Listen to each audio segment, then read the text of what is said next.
Kami ang safety department at ito ang aming kwento ng pagkakaisa. I started RSF because I want us to be prepared. Being prepared can reduce fear, anxiety, and losses. Our goal is to lessen the impact of disaster or incident on a vulnerable population or organization, and to be prepared for an influx of activity. That is why Rapid Security Force is ready to respond at any given time to protect our employee and our business, and most especially our company. Rapid Security Force are trained security guards that will quickly respond to incident. They will respond at any given time, 24/7 operation. Search and rescue, medical assistance, standby services for Green Cross special events. They are equipped with trainings like industrial firefighting, emergency medical services, chemical spillage, evacuation assist, marksmanship, and VIP protection. My main action is to be their trainer in all their trainings, crafting modules, procedures for their response. Major accomplishment of our RSF right now is that they already responded, especially medical response, with a patient with difficulty of breathing, chemical spillage in Gate 7, with one casualty suffered with field chemical all over his body, and assisted in SHE-related activities, especially the back-to-work process, full package of pandemic assistance, which is scouted hospitals, bringing and running some errands to the patient, especially essential needs for the patient. My main inspiration in RSF is family. Family is not defined by our genes. It is built and maintained through love.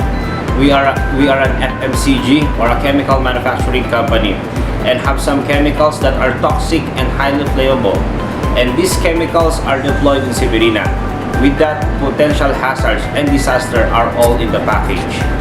But I am bound to protect my family, and that is Green Cross Incorporated.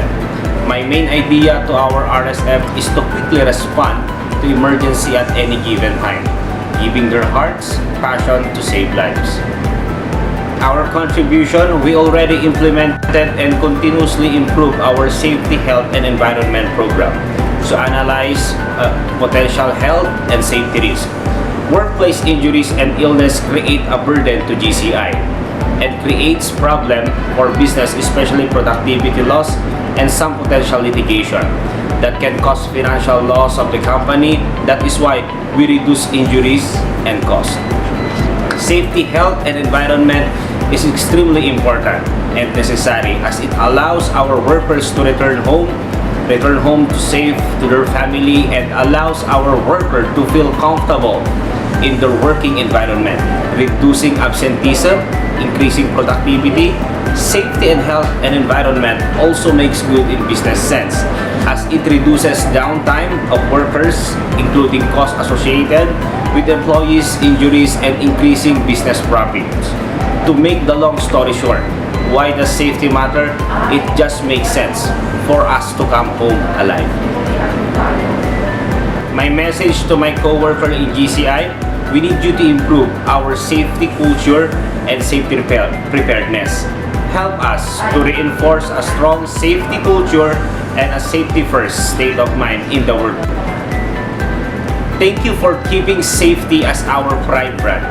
We will continue to improve in taking a proactive measure to protect people from occupational health and hazard, and maintain our company productivity, reducing company expenses, ensuring regulatory licenses, minimizing liability, and most importantly, saving lives. Proud ako dahil kasama niyo ako sa pagkakaisa at pag-unlad ng Green Cross Incorporated.